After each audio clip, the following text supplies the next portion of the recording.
ഖദീജ റളിയല്ലാഹു അൻഹയുടെ ജന്മദിനവുമായി ബന്ധപ്പെട്ട് ആദ്യം ഇറക്കുകയും അത് വിതരണം ചെയ്യുകയും ചെയ്തു എന്നുള്ളത് അതിന്റെ നിജസ്ഥിതി അറിയാൻ വേണ്ടിയിട്ടാണ്. ഇമാം ബുഖാരി ഉദ്ധരിച്ച ഹദീസാണ്. പക്ഷേ സാധാരണ മുസ്ലിയാക്കന്മാർ ചെയ്യാറുള്ളത് ഹദീസ് അവർ പറയും, അർത്ഥത്തിൽ അവരെ വക ഒരൽപ്പം കൂടെ കൂട്ടിച്ചേർക്കും. അപ്പോഴേ നബിദിനാഘോഷത്തെ തെളിവാവുകയുള്ളൂ. അല്ലാഹുവിന്റെ റസൂൽ സ്വല്ലല്ലാഹു അലൈഹി വസല്ലം തങ്ങളുടെ ജീവിതത്തിൽ ഒന്നിലധികം ഭാര്യമാർ ഉണ്ടായിട്ടുണ്ട്. അതിൽ പ്രവാചകർക്ക് ഏറ്റവും പ്രിയപ്പെട്ട പത്നി ഖദീജ റളിയല്ലാഹു അൻഹയായിരുന്നു. പ്രവാചകന്റെ 7 മക്കളിൽ 6 പേരെയും പ്രസവിച്ചത് അവരാണ്. പ്രവാചക ജീവിതത്തിൽ ആദ്യത്തെ പത്നിയും അവരാണ്. പ്രവാചകൻ ഖദീജ റളിയല്ലാഹു അൻഹ വഫാത്താകുന്നത് വരെ, മരണപ്പെടുന്നത് വരെ മറ്റൊരു വിവാഹം കഴിച്ചിട്ടുമില്ല. അതുകൊണ്ട് തന്നെ അവരുടെ വഫാത്തിന് ശേഷവും പ്രവാചകർ അവരെക്കുറിച്ച് ധാരാളമായി സ്മരിക്കുകയും പറയുകയും ചെയ്യാറുണ്ട്. അത് ഖദീജ ബീവിന്റെ ഡേറ്റ് ഓഫ് ബർത്ത് നോക്കിയിട്ടായിരുന്നില്ല, ഡേറ്റ് ഓഫ് ഡെത്ത് നോക്കിയിട്ടുമായിരുന്നില്ല. എപ്പോഴും പറയും.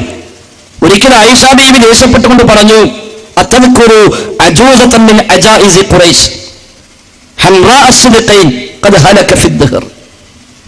ഖുറൈശി വിധവകളിൽപ്പെട്ട കിഴവികളിൽപ്പെട്ട ഒരു കിഴവിയെയാണോ നിങ്ങൾ ഇപ്പോഴും ഇങ്ങനെ ഓർക്കുന്നത്?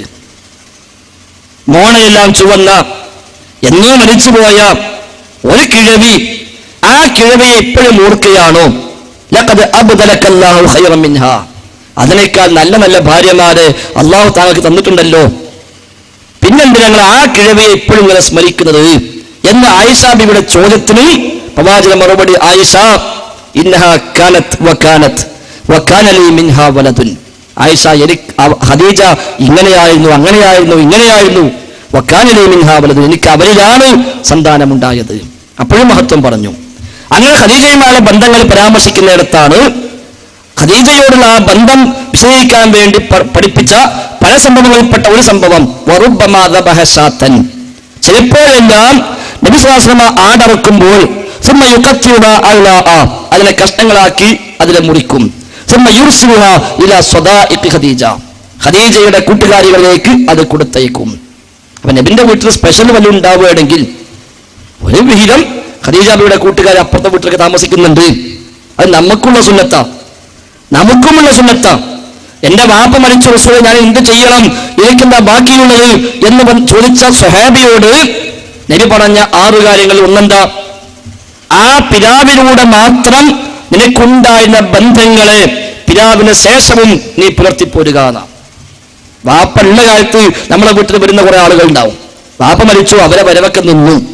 ആ ബന്ധങ്ങൾ നീ നിലർത്തണം. അപ്പൊ വഴിയിൽ കണ്ടാൽ വരി ഒരു ചായ കുടിക്കുക, ഒന്ന് ഹോട്ടലിൽ കയറി ചായയൊക്കെ വാങ്ങി കൊടുത്ത എന്റെ പല സുഹൃത്ത, ആ ബന്ധം നിലർത്തുക.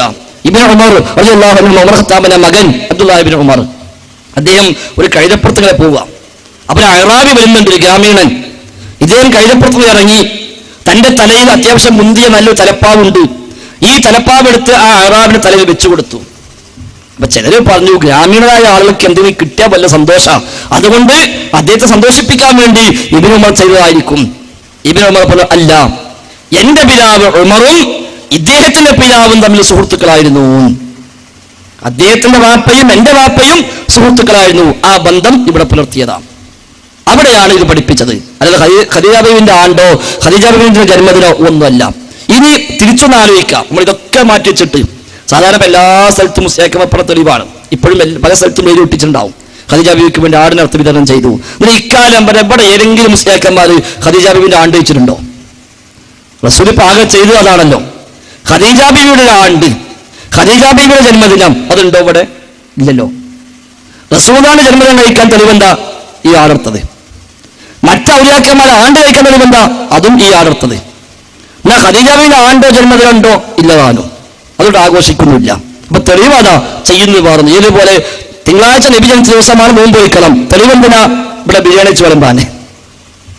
റബീഉൽ 12 ഒന്നാകെ ബിരിയാണി. തെളിവ് ചോദിച്ചാൽ നബി പറഞ്ഞിട്ടുണ്ട്, തിങ്കളാഴ്ച ജനിച്ച ദിവസമാണ്, അന്ന് നിങ്ങൾ നോമ്പെടുക്കുക. റബീഉൽ അവ്വൽ മാസം 12 തിങ്കളാഴ്ച വന്നാൽ പോലും നോമ്പ് വയ്ക്കൂല. എന്നിട്ടാണ് ഈ ഹദീസ് പറയുന്നത്. അപ്പൊ അതാണ് അതിന്റെ വസ്തുത. അതൊരിക്കലും ജന്മദിനവുമായി ബന്ധമുള്ള വിഷയമല്ല.